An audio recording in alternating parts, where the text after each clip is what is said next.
So, after all those challenges, kamusta ka naman na ngayon?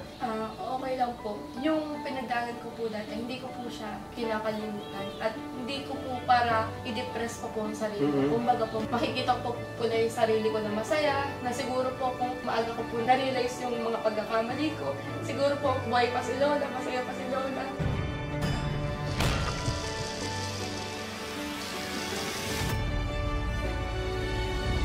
Hi, this is Master Carl and welcome to Master Carl Production. Today, meron tayong bisita from Mutya ng Alaminos, first runner-up. Walang iba, kundi si Nikaina. Hello po, good day. I am Nikki Joy Castillo from San Agustin, Alaminos, Laguna. Your Mutya ng Alaminos, first runner-up. First of all, Nikaina, kailan mo na-discover na para ka sa pageant? Nung grade 3 po ako, nagsimula po ako na sumali po sa pageant at sinali po ako nung nanay ko. Pero hindi ko po siya feel kasi hindi naman po kami masyadong may pera at ayun po ang problema namin. Tapos nung sumali po ako, nagulat po ako nung unang laban ko po nung grade 3 kasi may kinausap po yung nanay ko na may mag-aayos po sa akin. At yung mag-aayos po sa akin, hindi po siya nakipagkita sa akin nung araw po na laban ko.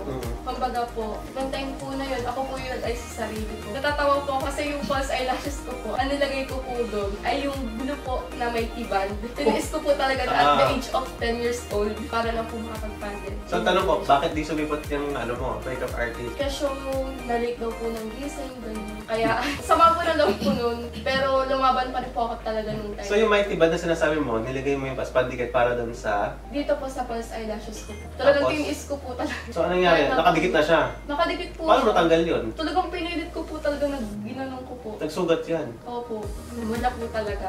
And worth it naman po kasi sobrang saya po ng lola ko. First pageant ko po yun. Buti hindi nasira yung balat mo sa mata mo kasi... Medyo po na-irritate kasi may tibal po bata pa po. Pero, nanalo ka? Nanalo po ako ng time. Tapos sumunod po ng high school is sumali po ulit ako ng mga pageant. Parang sinasabi ko po na, sali po ng sali. May nagbubulong po kasi sa akin. Parang sumali po ako. Parang passion So, ko na. nung high school, sumali ka, nanalo ka?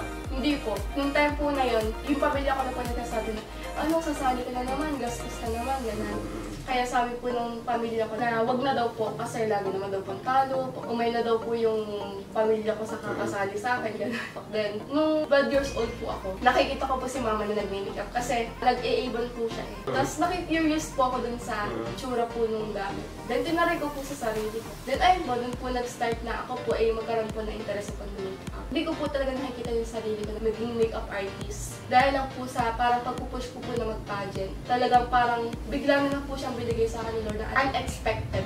Then, ayun po, at the age of 12 years old po, nagbibideo po ako sa sarili ko ng mga makeup. Then, nakita po nung taga San Gregorio po. Sabi niya, Ben, magkano pa-makeup ko sa'yo? Tapos, ang singil ko lang po dati ng 300. Tapos, nagpapatulog. Pero 12 years old ka niyan? Yes po, 12 years old lang po. Wow, galing ah. Then, ayun po, nakilala po ako ng mga tao na makeup artist. Ang makeup ko lang po dati ng mga ibon, mga gamit-gamit ko lang po. Hanggang sa nakapag-invest na po ako ng madami. At nung dumating po yung time na yun, parang doon po na-realize ng magulang ko na may mararating po pala ako. Okay, pero yung Mutya mo, kailan mo napanalo niyan? Anong year? Last year po. Pero yun na yung naging journey mo. Ikaw na rin nag-makeup sa sarili mo nung Mutya. Hindi po, binigyan po nila ako ng sponsor ng barangay po. Oo. Pero sino nag-makeup sa'yo nun? At taga-Alaminos lang din po. Okay. Pero sa mismong coronation lang po. Pero yung makeup mo ngayon, sino yung makeup niya? Ako po. Yun o. Kitang-kita. Ang ebidensya. Tatak. Avon products. Avon yan. Hindi na po. Okay.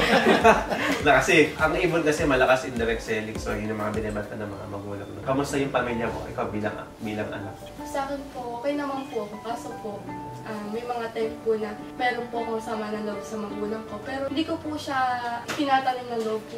Kumbaga po, mas nagiging inspirasyon po yun sa akin. Dahil po, ganun po yung sitwasyon ko sa pamilya ko. Nagpo-provide pa rin naman po ako ng pangangailangan nila. Hindi ko pa rin po sila natitiis kahit po may sama po ako ng loob sa amin. Anyway, kamusta yung magulang mo? Yung relationship nila, kamusta naman? Hindi po okay. Kasi simula bata po, nakikita ko na po sila lagi nag-aaway. Para po namulat po sa akin na kailangan ko po talagang mag-push sa talent ko. Kasi sarili ko na lang po yung tutulong. Baka naman normal kasi magulang kasi nag-aaway talaga yung minsan, di ba? Hindi po, nakikita ko po sila simula bata na nagkasakit ka. Fiskal? Ganun po. Na may issue po sa mga ibang bagay. Okay, katulad na. Kaya sa mga pambabae po ganun. Okay, so 15 years old ka ng time na yan. Hindi po yung mga 7 years old po. 7 up to 15. After 15 po, doon na po ako nagkaroon ng depression. Dahil sa... Kasi po, nagkaroon po ako ng boyfriend. Kumbaga po, parang hinahanap ko po yung attention ng pamilya ko po. Especially sa tatay mo. Opo. Doon ko po pinush yung sarili ko na may magmamahal pa po sa akin, gano'n. And doon ko po naramdaman. Tapos nung namatay po yung lola ko, doon ko po na-realize na yung tao po yun, hindi ko po napahalagahan. Kaya kailangan ko pong pagtiwala sa sarili ko. Kasi nung time po na yun na kahit nag-make up po ako noon, hindi ko po pinagtutuunan ng pansin. Kasi nga po, parang bulag po ako sa tensyon ng pagmamahal. Apektado ang anak kapag magulang ang nagka-problema.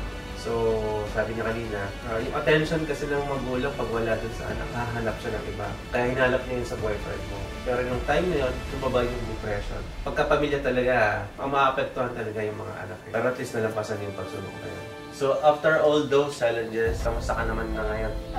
Okay lang po. Yung pinagdaanan ko po natin, hindi ko po siya kinakalimutan. At hindi ko po para i-depress ko po ang sarili ko. Kumbaga po, makikita ko po na yung sarili ko na masaya, na siguro po kung maaga ko po na-realize yung mga pagkakamali ko, siguro po buhay pa si Lola, masaya pa si Lola. Proud pa po sa ano siya, nakikita pa po niya ako na successful na sa mga pangarap niya. At siguro lang po, ang mapapangako po lang po sa kanya is yung magtapos po ng pag-aaral. Okay, kaya na ano naman yung may papayo mo sa mga aspiring na katulad mo? Kasi ikaw, marami kang pinagdaanan. Noong una, pageant, tapos nag-makeup ka. Sa ngayon, parang nakikita mo na yung sarili mo sa pag-makeup. So ano mapapayo mo sa mga aspiring, mga young entrepreneur? Para sa akin po is, wag po kayong sumuko na tuparin po ang pangarap nyo. Kahit na po maraming mga tao na nagsasabi na hindi nyo po kaya. Sarili nyo lang po yung makakatulong sa inyo. Ipakita nyo po yung talento nyo at gamitin nyo po sa tamang paraan. Katulad ko po, gusto ko po maging inspirasyon po sa inyong lahat na sa edad po ng 12 years old is natuto pong tumayo sa sariling paa at nakatulong po sa mga magulang. Kaya gusto ko rin po na ipamulat po sa mga kabataan na marami po tayong bagay na kaya pa po natin gawin. Okay yun. Tama si Nikay na, no? Huwag kang tumigil hanggang sa mabot yung pangarap mo. Na ibig sabihin, tuloy-tuloy ka lang kasi time will come, darating yung panahon na para sa'yo. Kasi lahat tayo, nung nagsisimula o gusto magnegosyo, may mga panahon tayo sa ating mga katagumpayan sa buhay. Maaaring hindi mo panahon ngayon, 3 years from now, 5 years from now, 10 years from now, yun na yung panahon mo. Basta huwag ka lang tumigil. Again, Nikay na, thank you for coming here in Master Production. Sabihin mo sa audience natin yung mga Facebook account mo or mga social media accounts mo. So, maraming salamat po sa panonood ninyo at pwede niyo pong i-follow or i-add friend po sa aking FB account na ang pangalan po is Nikay na. Sa TikTok naman po is Nikki Joy Castillo and nagpapasalamat din po ako dahil po sa pag-invite po ng Master Production at nabigyan po ako ng chance para po ma-share po yung mga experience po sa buhay.